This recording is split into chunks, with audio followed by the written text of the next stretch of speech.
It's MadBitcoins. It's the MadBitcoins Show. Good morning, Bitcoins. Today is Thursday, February 13th, 2014 at 2:10 p.m. in Trenton, New Jersey. MadBitcoins. It's the real thing. MadBitcoin subscriber index 2593. Philip K. Dick believed that he had received a message from a satellite that had been out of contact with humanity since the fall of Rome. The satellite was called VALIS, Vast, Active, Living, Intelligent System. The aliens said they built the satellite to help humanity and that many more people would be receiving the message shortly. Only 5 days, 9 hours, 16 minutes, and 25 seconds remaining to nominate MadBitcoins for the Shorty Awards. Use your Twitter account and vote at shortyawards.com. Link also available at madbitcoins.com. MadBitcoins' top secret plan to win a shorty continues. Please continue politely messaging the top 5 nominees, asking if they would be willing to take Bitcoin donations and offering them each $1 in Bitcoin if they do. Today's featured nominees are Will Shepard, at Shep689 on Twitter, and Matthew Lush, at Matthew Lush on Twitter. Links to all the nominees in the description. Try reaching out to them on Twitter as well. Here are today's MadBits. Bitcoin prices continue to decline, with CoinDesk BPI reporting a last of 600, a high of 653, and a low of 600. Litecoin was at $15.40 a coin. This episode of MadBitcoins is sponsored by viewers like you. Special thanks to donor 0.0069, 0.000000666, 0.004456, and 0.03. MadBitcoins thanks you for your generous support. CNN, Bitcoin regulation coming this year. There are no Bitcoin exchanges in the state of New York, and if unelected Super Nintendo Losky has his way, there never will be. Bitfloor is closed, and BitInstant's founder is being investigated for his possible connection to the Silk Road. Losky says he wants New York to be a magnet for legitimate, well-regarded exchanges and other virtual currency firms.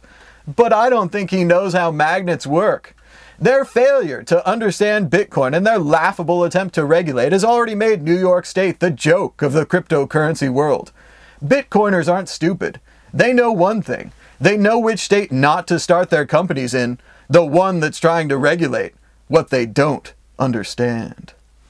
Speaking of states trying to regulate what they don't understand, New Jersey slaps MIT Bitcoin hackers with subpoena, and they're fighting back.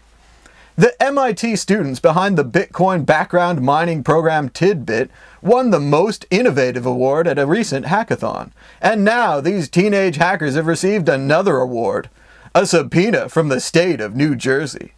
New Jersey obviously wants to follow its big brother New York by scaring away all innovation and crushing new ideas with an iron fist.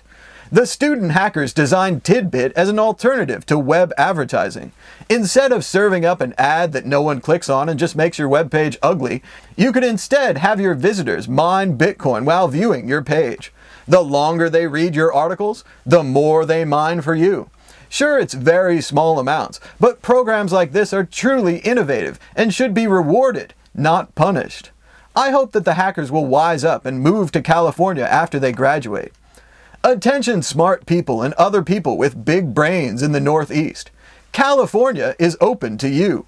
The West Coast has the sunshine and the girls all look so tan. If you want snow, you can drive to it.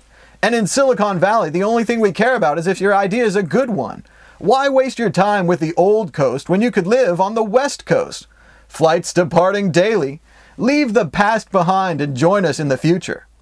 California, you're welcome here. Why we accept Bitcoin. An excellent essay from Roger Wu, co-founder of the storytelling platform Cooperatize.com.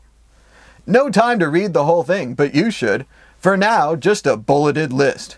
We accept Bitcoin because lower transaction costs, less risky than any other currency, security, publicity, the Bitcoin protocol itself. JP Morgan, Bitcoin is vastly inferior to traditional fiat currency. Adding in the subtitle, it would be onerous for any economy operating with it as legal tender. I think it would be onerous for any economy to continue operating with the US dollar. Have you ever looked at the purchasing power of the US dollar from 1900 until now? It's almost lost 95% of its value.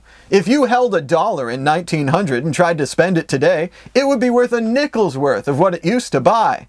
And that's not onerous?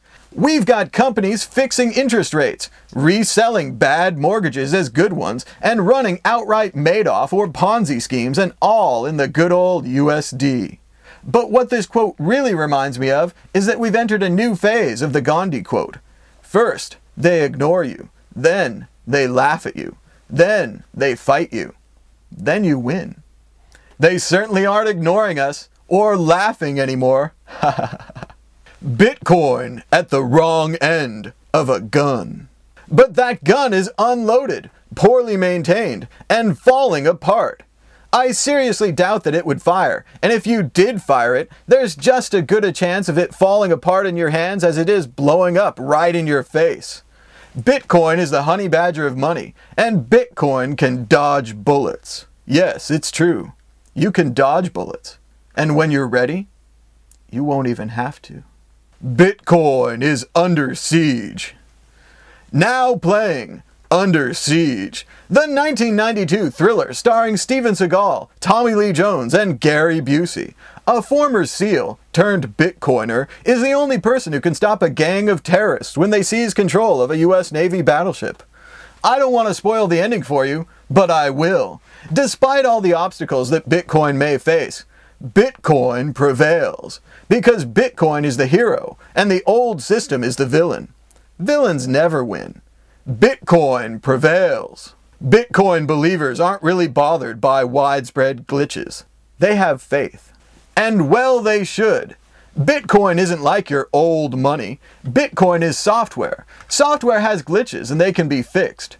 Bitcoin will triumph. It will survive. Because like the CD and the MP3 before it, Bitcoin is better money. It's more useful. It's easier to send overseas. Its advantages far outweigh its disadvantages, and that's why this honey badger of money is going to the moon to stay. We're going to build colonies there, golf courses and hotels. The honey badger of money doesn't give a bit about the mainstream media and their mountain of clickbait FUD. We will prevail. Our energy is simply stronger than theirs. Our currency is simply better. Credit cards are pre-internet, pre-computer even. Cash is old-fashioned. It's time for a change. The system is not working. The change is Bitcoin, and it's here for everyone. Everyone in the world. Until next time, this has been Mad Bitcoins. Mad Bitcoins. Mad Bitcoins.